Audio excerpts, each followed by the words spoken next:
Good morning, everyone, and welcome to General Microbiology, or AEM 341. I'm going to start my lecture today just telling you a bit about me, who I am. So I'm Dr. Fritz Peterson, a recent graduate from WVU. I'm originally from South Africa, where I have completed a background of studies in environmental sciences. I went from an undergrad in geography to honors degree, which is our first postgraduate degree in environmental analysis and management. Then I realized that, water is the great integrator, and studying water allows me to do work in multiple fields and to pursue my passion of microbiology. Thus, I switched over to doing a master's in South Africa in water resources management. Then I came to the US and did a second master's degree as part of finishing my graduate studies. This was done in the Interdisciplinary Hydrology Laboratory under the direction of Prof. Jason Hubbard. I did my second master's here, and then I also did a PhD under Professor Hubbard, which I completed last year in plant and soil sciences. Currently, I'm working as a postdoctoral research associate in the IWSS, or the Institute of Water Security and Science, and my research is predominantly focusing on microbes and microplastics. I'm doing a lot of work with fecal indicator bacteria, looking at water quality, working specifically with enterococci and E. coli, and then we're also starting up some microplastic work, looking at detection and the binding of pesticides to different types of polymers. So that is just a little bit of background about who I am and what I do. So as most courses start, I'm going to have to start today doing a bit of admin, just a couple of slides on admin.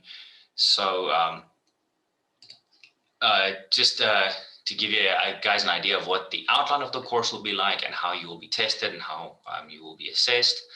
So let's start with the testing. There will be 2 class tests. The dates are here, as you can see, and these tests will be 50 marks each, and they will only comprise short questions. So these will be, multiple choice type questions, or column A, column B, or true or false. This will all be done online, and it will you will have an hour to complete these tests. As you can see, 50 marks. In an hour. So you'll have a little bit more than a minute a question, which means if you do not prepare beforehand, there won't be time to find all the answers in your book. Yes, your tests will be open book. Keep in mind that during testing and during the exams, I will be locking your browsers. So, you can use your textbook, you can use your notes, but please be sure to prepare for these exams. Make sure you know where to find which information. Be sure that you have studied up on the information beforehand, because you will not have time to find all the answers in the textbook. The tests are specifically set up that way so that you have to try and prepare and make sure you understand the work before you're tested, that you can't just, have arrive completely unprepared and still pass the exam and do well. So moving on to the exams. So there will be 2 exams in the course based on the lectures. And these will be 100 marks each. They will be non-cumulative. So what I mean by that is that the information that you're tested on up until the midterms will not appear on the final exam.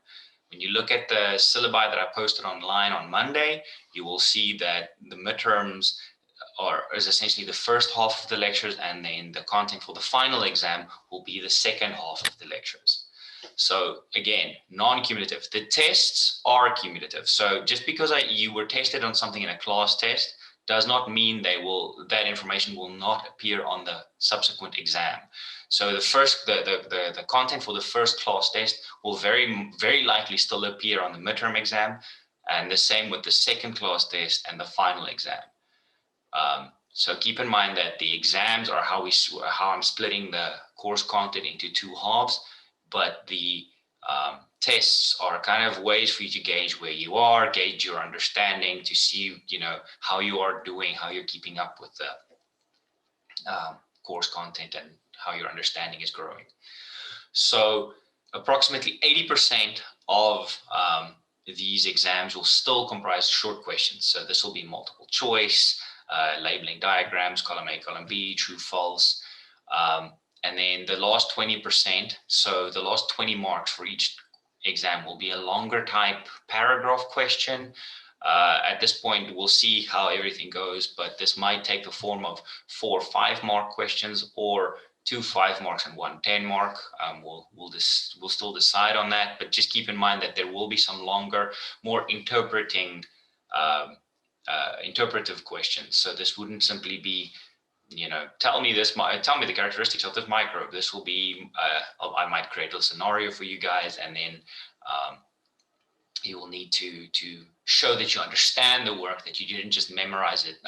I like to test that actual understanding, not just parroting. So these exams will also be online open book exams, 2 hours. Again, keep in mind 2 hours for 100 marks does not give you enough time to find the answer to every question in your books or in your notes. You will definitely need to prepare for these exams beforehand. Thus, for the lectures, we have a total of 300 marks. Oh, something that I should mention though. The dates for the midterms and the final exams will still be determined, but what I am currently thinking of doing is I will probably give you guys like 4 days. I will open the exam period for 4 days in this week or in the final week. And then you can log in anytime and do the exam. But once you start, you only have 2 hours to complete. So, you kind of have a 4-day window to write whenever you feel ready. But you only have 2 hours to actually complete the actual exam. If this changes, I will of course let you guys know, but I think that's, given the current circumstances with COVID, and just trying to accommodate you guys as much as possible, giving you the best chance to write when you feel comfortable, when you feel ready, when you have the time. So moving on to the laboratory syllabus. Okay, so first thing, I've been receiving a lot of emails on this. So attendance for the lab sessions are not mandatory. And this is only due to COVID. If COVID was not a thing, the attendance would be mandatory, which should tell you how vital it actually is. I do strongly recommend that you attend these sessions, however. So how that's going to work is currently all of you are signed up for Tuesday and Thursday sections, but those sections will still be split in half. So you will only be attending either Tuesday or Thursday. There will be sign-up sheets. By the time this lecture is posted, there will be sign-up sheets online where you can sign up for the day of your choice. But this is very much a first-come, first-served basis. But I'll give you some more details on that in the following slide with some lab admin. So just moving to how you're going to be tested, there will be 2 exams on the lab work. These will be online open books, same as with the other exams. They will be 75 marks each, and there will be a midterm and a final. It's the same structure as with the lecture, that these will not be cumulative. So the information covered up till the midterm will not appear on the final exam. This is a nice way for you guys to not feel overwhelmed with the final exam. Then I've also received a few questions regarding extra credit. So there is only one opportunity for extra credit in this course, and this is in the lab, in the actual practical sessions. So keep in mind, if you do not, you can still easily get an A in this course without doing this, but this is for the people who want that extra bit of credit and want to up their GPA a little bit. So the extra credit for the course will essentially be a group task. In the lab sessions, you will be assigned a table, and everyone in your table will be your group members. And throughout the entire semester, all the tests that you're going to do will be with the same microbe, but you won't know what microbe this is. So your responsibility for the extra credit would be to tabulate all your results from every lab, and then arrive at a conclusion where you identify the microbe that you've been working with for the entire semester. It very much is a case of an all or nothing type thing. If you have all your results tabulated and you have the correct name of the microbe, you will get your full 20 marks of extra credit. Again, This is not, the options was between this and making attendance mandatory. I think this is better because it gives you guys the incentive to show up, but it doesn't penalize you for not showing up if you feel, you know, with the safety concerns of COVID. So we are taking that into consideration. Like I said, this is a group task, so you will be handing in a group report, and then all of you will receive the marks. So that's how it'll be. So this means that excluding the extra credit, the laboratory will account for 150 marks, and in the course total will be 450 marks. So moving on to the laboratory admin, as I alluded to earlier, sessions will be either Tuesday or Thursday. It'll be the same time slot you enrolled for. So if you are in lab group number 5, you cannot now switch to 4. You have to stay in 5 and then just pick either Tuesday or Thursday. Like I said, there will be online sign-up sheets, but it is a first come, first serve basis. So if you, I mean, I'm giving you guys half of your assigned lectures off, so please don't email me with, oh, I couldn't enroll in Tuesday session, so I have to be in Thursday session. Technically, you're supposed to be in both. So, and if you can find someone who's willing to switch with you, I don't mind, but that has to be done this week. It cannot, next week we start with labs, and you know, with the in-person labs, and I'll start posting the laboratory online presentations. These were kindly given to us by Dr. Shen of the in the microbiology department. So the sign-up sheets have to be finalized this week. Next week, when you guys show up for the practical in-person sessions, you will be assigned a seat and you will be assigned a locker. These will be yours throughout the semester. The numbers of your seats and lockers will be noted. All of this is done to keep you guys safe. You will also receive an in-depth safety briefing by either Amy or Kieran, which is our lab technician and our TA for the course, and they will present you with a full range of safety requirements in the lab. Please keep in mind that I will only be attending some of the practical classes, as I have my own lab work or my own field work that I have to attend and take part in, which unfortunately falls on some of the days that you guys have labs, but I will be there when I can. Otherwise, you'll be working with Kieran. She is fantastic. She's been the TA for this course multiple times, and she will do a fantastic job. So looking at the grading system, I do use symbols. You know, I do use the plus minus system. I found this helps students who, you know, need to up their GPA a little bit. But I mean, this is nothing too shocking. So you need a 98% for the course to get your A+, 93 to get an A, 90 to get an A-, and so on. So all of this is in the syllabi. Please have a look at the syllabus. If you have any questions, either let myself or Kieran or Amy know, and we'll be happy to answer any questions you have.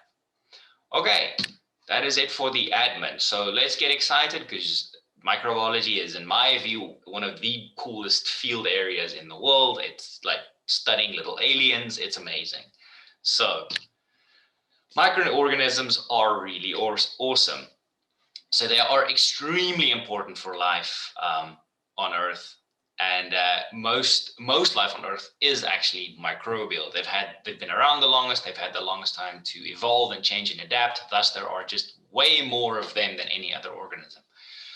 Notably enough, though, that the largest mass of microbial material on Earth is also a microbe, and this is the honey mushroom that is found in Oregon, which is a fungi that takes space equivalent to 2,385 acres, which is equivalent to 1,350 soccer fields. This microbe causes Armillaria root disease, which kills numerous conifers in many parts of the US and Canada. And the fungus primarily grows along tree roots via hyphae and fine filaments that mat together and excrete digestive enzymes. The thing with Armillaria is, though, Armillaria has the unique ability to extend rhizomorphs, which are flat shoe-string-like structures that bridge the gaps between food sources and expands the fungus sweeping perimeter. Thus, it can just keep expanding, expanding, expanding, yet it is all still part of the same organism. They're genetically identical. So ecosystems are also greatly influenced by microbial activities. They play a role in multiple cycles, the carbon cycle, the nitrogen cycle. Thus, many forms of life require microbes to survive, and we are no different. There have been studies that reported that there are more microbial cells in and on a human than there is human cells of your own cells. So you are more microbe than you are technically human, if you want to look at it that way. And then again, as I said, microbes are the oldest form of life, and they are found in almost every environment imaginable. Because they've been around for so long, they have evolved to exploit almost every means of obtaining energy from the environment, even you can phrase it as non-efficient, so low energy yielding processes. Microbes can still use those and keep their own metabolism going. So here is a nice diagram showing you guys how most life is microbial. So your three domains of life: bacteria, archaea, eukarya. Eukarya are your cells that have nuclei and are structurally different. But here you can see all of these are microorganisms. All of the archaea, all of the bacteria, and a bunch of the eukaryotes are also microorganisms. Your macroorganisms, including all your plants, fungi, and animals, are only the small portion.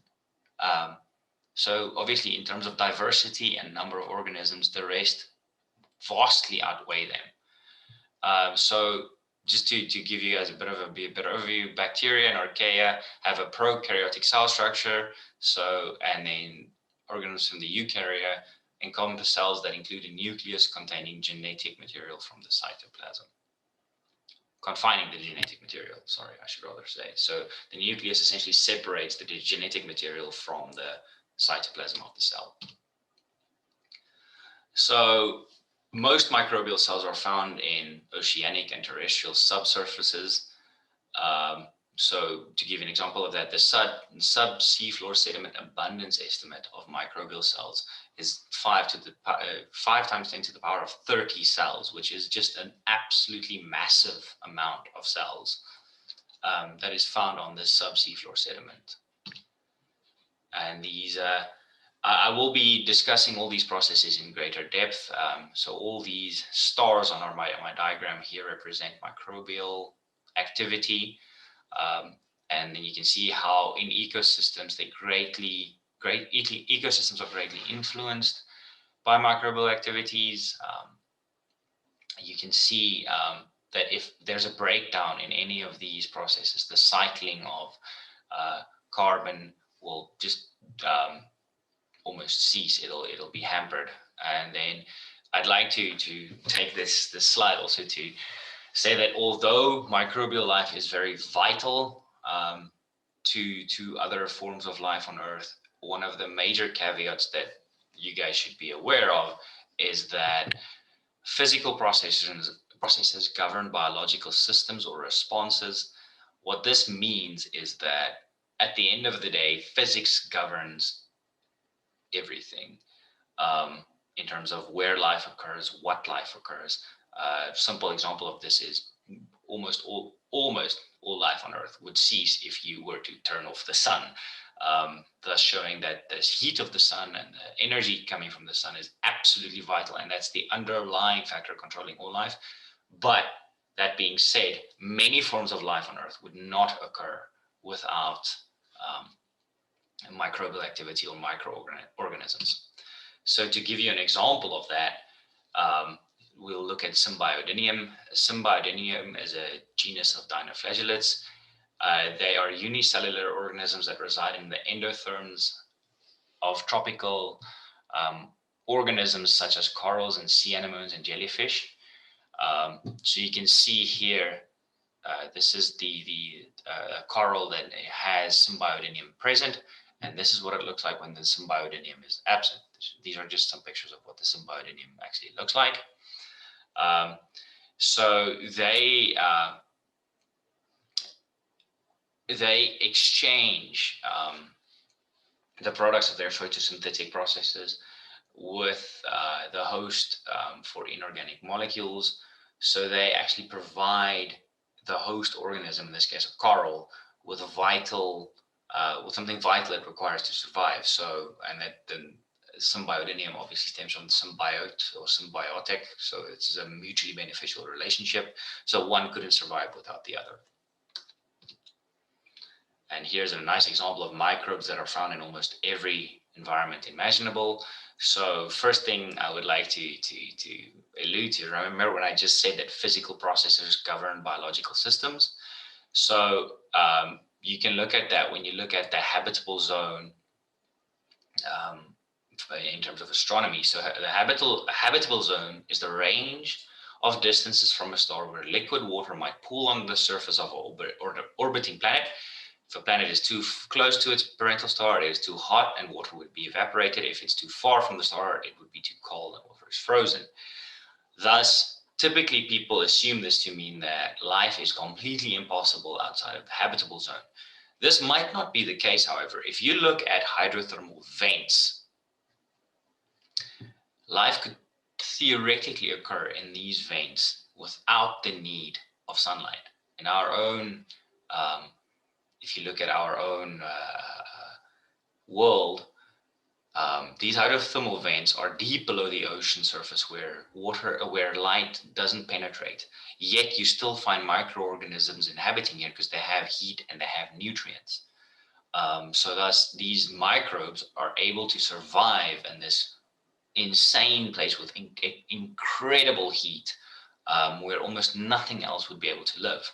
And if you look on the picture on the left-hand side, so this is a hot spring. Again, this is very, very hot water, and it might also be acidic, where other organisms just simply couldn't live, but microbes possibly could. That's why in our own solar system, there is very much still a possibility of life. There was that story with Venus last year that everyone read, but some of the moons of our larger planets, the scientists have theorized that the gravitational flux might massage the ice on these moons and create liquid water. And then if there are similar other processes like hydrothermal vents, microbes might be occurring, might have evolved, given the amount of time that the solar system has been around. So this alludes to the fact that there is a possibility of life outside of the habitable zone. Moving on to the next slide, you'll see one of the coolest microorganisms around. This is actually a microanimal. If you look at a tardigrade, so that's what this is. This is a tardigrade. A tardigrade is also known as moss piglets, water bears, and they are found on Earth. Usually, they're always found where you find water, and they eat algae. So you can, if you have a piece of algae that is growing in your yard or something, you can potentially find some water bears on them. But something notable about these water bears or tardigrades are they are extremely, extremely resilient animals. So it is which gives to the point where they can even survive in space. There was a mission that took them up into space and it exposed them in their resilient state to both UVA and UVB radiation. And not only were they able to survive that radiation, they were also able to reproduce while being in the vacuum of space and exposed to these radiations, which is quite frankly insane. Something else that's noteworthy about them is technically it is not correct referring to them as extremophiles because they did not evolve in these extreme environments and they don't usually inhabit them, but they are extremely resilient to them. So, but their survival in the vacuum of space has given some real traction to the panspermia theory of life, of how life started on Earth. So panspermia comes from the ancient Greek pan, meaning all, and sperma, meaning seed. So all seed is how you could view that word. And it is the hypothesis that life exists throughout the universe and that it's distributed by space dust, meteoroids, asteroids, comets, planetoids, and also by spacecraft carrying unintended contamination of microorganisms. So essentially what that theory states is that an organism that is also resilient to the vacuum of space can survive it, can hop a ride on a meteor and crash to Earth, and then from there it'll just proliferate, and then that's how life can be transferred between different planets or between different astral bodies, might be a better way of phrasing it. Okay, so what is microbiology? Microbiology is concerned with the study of microorganisms, including bacteria, archaea, algae, viruses, protozoa, fungi, nematodes, microscopic insects. So if you look here on the left, these are example of rod-shaped bacteria, also previously known as bacillus. And then just some terminology. Micro obviously means tiny or small. Bio refers to living. Logi means study of or to know of, or even to teach, interestingly enough. There are multiple areas of diversity here where you can look at bacteria, bacteriology, fungi, mycology, viruses, virology, algae, phycology, protozoa and protozoology, and nematodes and nematology. Something that I feel you guys should also become familiar with, if you are not so already, is the metric system. So scientists throughout the world all use the metric system. It is a vastly superior system to the imperial system, just because of the ease of conversion between units and the ease of relating one quantity to another. So just to give you a quick rundown of that, what is 1 meter? 1 meter is 10 to the power of 3 millimeters. It is also 10 to the power of 6 micrometers and 10 to the power of 9 nanometers. So to give you an idea, bacteria typically occur in the size range of 0.5 to 5 micrometers.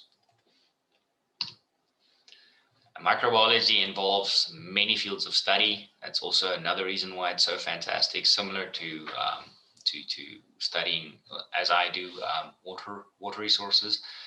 It is a nice integrating field. So those of you thinking of going into different career fields, if you specialize in microbiology, it allows you to work in many different industries, thus hopefully never getting bored and never getting stuck doing the same thing for too long. I mean, this includes soil microbiology, with agriculture being a big sector here. Food microbiology, so the making of cheese is a nice example. Industrial microbiology here, both, depending on how you look at it, you can also incorporate in food and industrial the making of alcohol, so beer, wine. And then aquatic microbiology, this is the area that I'm very interested in. And then plant pathology, looking at food supply, food security, and how microorganisms affect those. I will be, during the end of the semester, we will be discussing some of these in much greater detail. So I just thought I'd give you a bit of an overview of what is in store. So in microbiology, we have to demonstrate the principles of biology. So the principle of biology, let me start at what a principle is. So the word principle can be defined as a fundamental truth or proposition that serves as the foundation of a system of belief or behavior or a chain of reasoning.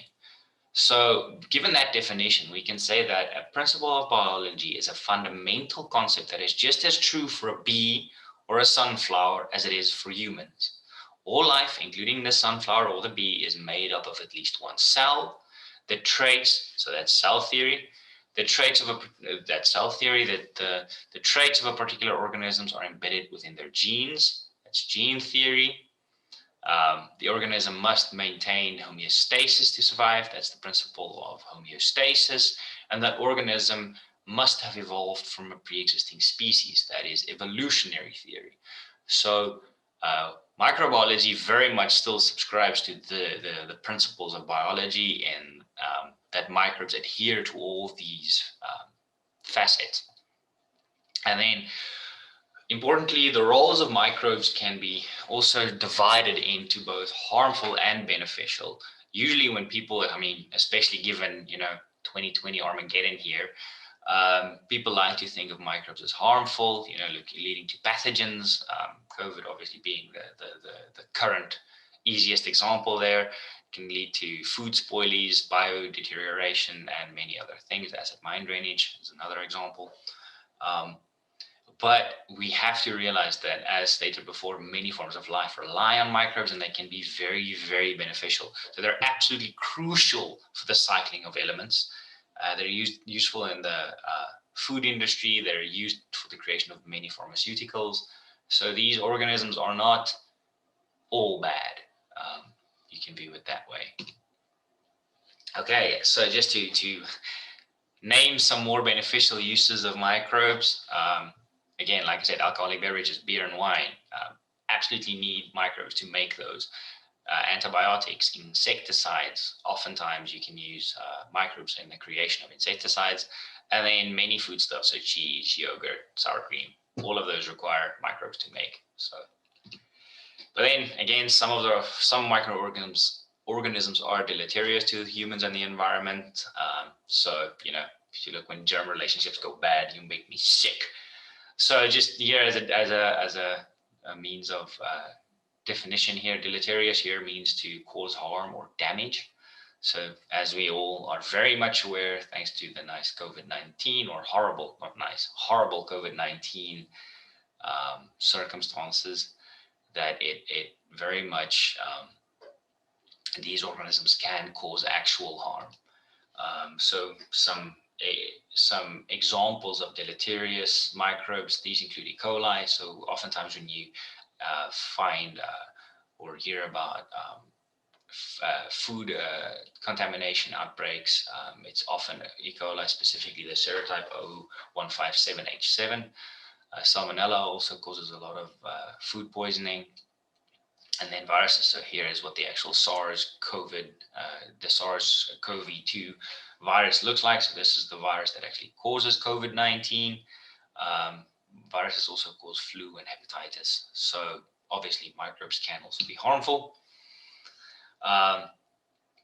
Just a quick review here of the major groups of organisms, the three domains of life, being bacteria, archaea, eukarya. And they all evolved from a universal ancestor. This universal ancestor is also often referred to as the last universal common ancestor, or last universal cellular ancestor, also known as LUCA because of the acronym. So this LUCA, this universal ancestor, is the most recent population of organisms from which all organisms now living on the earth have a common descent.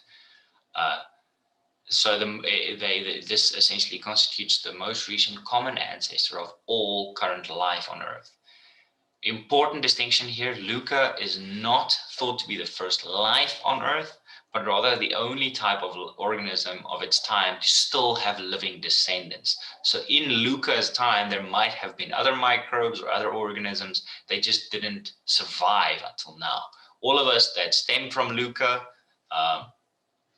we're still here, thus we still have that common ancestor. Okay, so let's look at some of these microorganisms, just a brief little intro on all of them. So bacteria are prokaryotes. So they feed features that distinguish a bacterial cell from a eukaryotic cell. So cells like you and I will have include that these bacteria have circular DNA. They lack membrane-bound organelles, and they have a cell wall comprising of peptidoglycan, and they have flagella. Keep in mind that the bacteria do not only have circular DNA, they can also have small pieces of free-floating DNA in their cytoplasm, but the circular DNA is very much characteristic. Bacteria are classified into 5 basic groups based on their basic shape. So spherical bacteria, as you can see over here, are called cocci. Rod-shaped, as you can see over here, are called bacilli. And you get spirally shaped bacteria that are called spirilla. You get comma-shaped, which are vibrios, or you get corkscrew microbes, and they're known as spirochetes. They can exist as single cells in chains. So, I mean, this could have been on its own. They can be little chains or in pairs or clusters. Now looking at archaea. So archaea, importantly, although archaea is thought to be the ancestor of eukaryotes, archaea itself is in fact a prokaryote. Very important to remember that. Nice test question, hint, hint, nudge, nudge. The common characteristics of archaea bacteria to date are essentially they have four characteristics that are very trademark archaea, and that is the presence of a characteristic tRNAs and ribosomal RNAs, the absence of peptidoglycan cell walls, with which is in many cases replaced by a proteinaceous coat, so it doesn't have the same cell wall as a bacteria. The occurrence of either linked lipids built from fentanyl chains, and in all cases known so far, they occur in weird habitats, unusual habitats. So a lot of your extremophiles and stuff like that are archaea. And then looking at fungi are eukaryotes. So they have a complex cellular organization. And this is something that makes eukaryotes as microorganisms a bit of a challenge, especially in the medical field, those of you looking to go into medicine. So fungal infections are generally considered challenging to treat because, unlike bacteria, they do not respond to antibiotics, since they are also eukaryotes. So the challenge there is finding treatment that would kill a specific or harm a specific eukaryote, so the fungi, without harming the host, without harming the eukaryotic cells of the host. Makes it a bit more challenging because bacteria can, there are differences between their prokaryotic structure and the eukaryotic structure of the host, the human, for example, can be exploited in that you can introduce a substance that is harmful to the bacteria and not harmful to the eukaryotic cells. So going back to the fungi were once considered plant-like organisms. However, DNA have shown that fungi are more closely related to animals than plants. That is an interesting little factoid about them. And many fungi comprise saprophytes, meaning they're saprophytic. So these organisms derive nutrients from decaying organic matter. So, you know, in the forest floor, when you pick up a leaf that's decaying, or you see a log that's decaying, a lot of that breakdown is due to the saprophytic action of the fungi. So moving on to algae. Algae are also, or algae, however you want to say it, they are eukaryotic organisms. Algae is a term that is used for a large, diverse group of photosynthetic eukaryotic organisms. Very important here, this is a question that comes up a lot. Are algae plants? I mean, they're eukaryotes, they photosynthesize. No, they are not plants. They are plant-like, but they are not plants. The reason for the difference being that algae lack many of the organs required to be classified as plants. So, for example, algae do not have roots, stems, or leaves. So again, they are plant-like, not plants. And then looking at protozoa, it's cool. Look at this little picture of this protozoa that's about to eat this little piece of, I don't know what that is, but it's about to engulf it and eat it and then absorb the nutrients from it. So protozoa are a group of single-celled eukaryotes, either free-living or parasitic, which feed on organic matter such as microorganisms or organic tissues and debris. They were historically regarded as one-celled animals because they often possess animal-like behaviors such as motility, so they can move, and predation, and they lack a cell wall that is exclusively found in plants and algae. Although the traditional practice of grouping protozoan animals is no longer considered valid, the term is still sometimes used in a loose way to describe single-celled protists. So that is eukaryotes that aren't animals, plants, or fungi that feed by heterotrophy. So some examples of protozoa include amoeba, however you want to pronounce it, Paramecium, Euglena, and Trypanosoma. Again, so this little organism can move around, then it senses its food source, and then it'll simply engulf it and absorb it. I will be going into some more detail on that later, so I'm not gonna, this is just to give you guys an overview. And then moving on to microscopic animals, and here, surprise, surprise, our friend the water bear shows up again. So unlike most other microorganisms, these animals are not unicellular. They are in fact multicellular. I mean, you can just see that there are different structures in this tardigrade. It has, and then thus it isn't just a unicellular organism. Multiple cells are required to make up this little water bear or moss piglet. Some other examples are house dust mites and nematodes, also known as roundworms. And then moving on to some viruses. So viruses are, I don't know how else to describe them just to say they're weird little things. Notice how I didn't say organisms, and that's for a reason. So let me get into this. So viruses are microscopic parasites that lack the capacity to thrive and reproduce outside of a host. Viruses infect all life forms, from animals and plants to microorganisms, including bacteria and archaea. So over here, you can actually see a bacteriophage. This is a virus that targets bacteria. So this thing attaches to, penetrates, and replicates inside a bacteria until the bacterial cell bursts or lyses.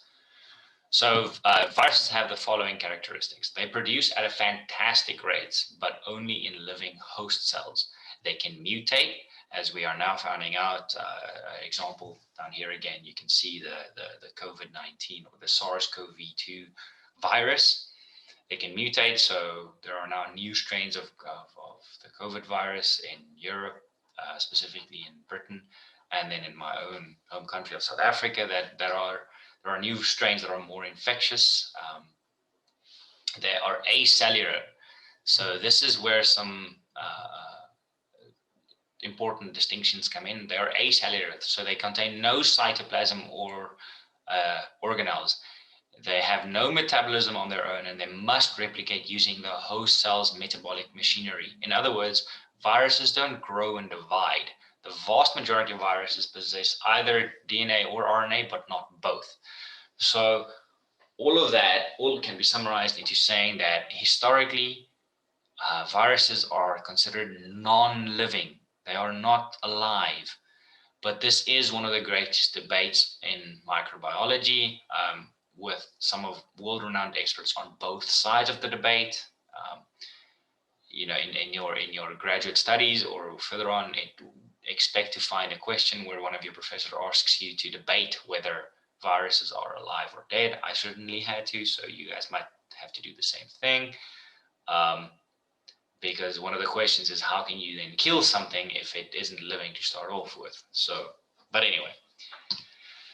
So I'd like to now take the time to go through a couple of review questions. You will find that I like to do this in all of my lectures. At the end, there should be like 4 or 5 or so questions that I go through. This isn't assessed or marked. This is just to see how much of the lecture, for you yourself to see how much of the lecture you actually took in and how much you understood and how much you can remember. Also helpful for review.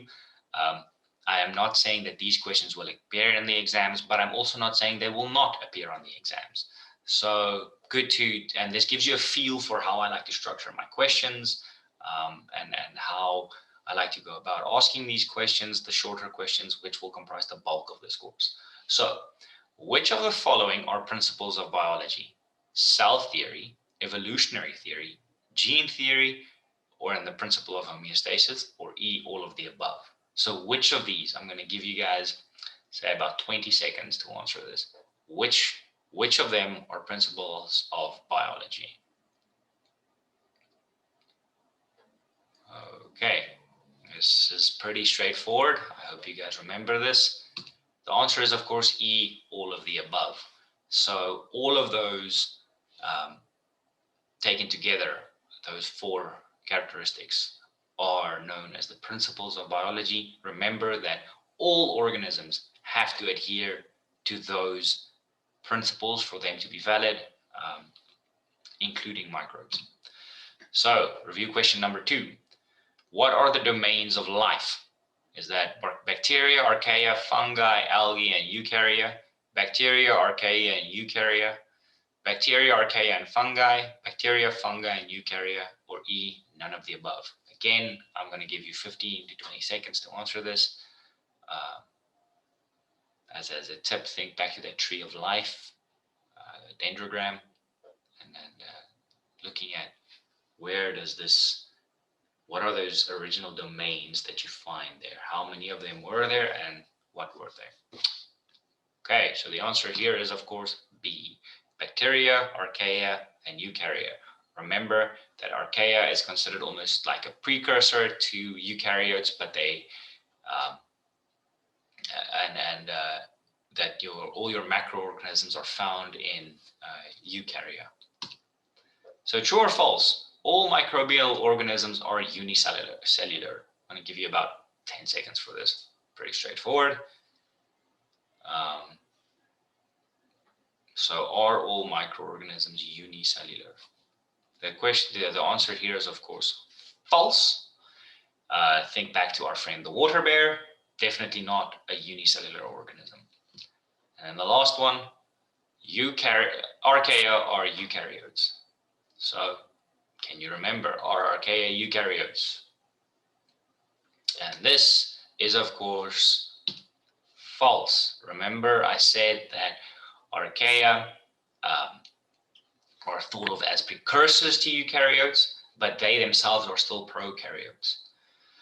Okay, guys, that's going to wrap it up for today. I hope you guys learned something today, and I hope to see you in the next lecture. And I am excited to spend this semester with you guys. Okay, see you guys soon.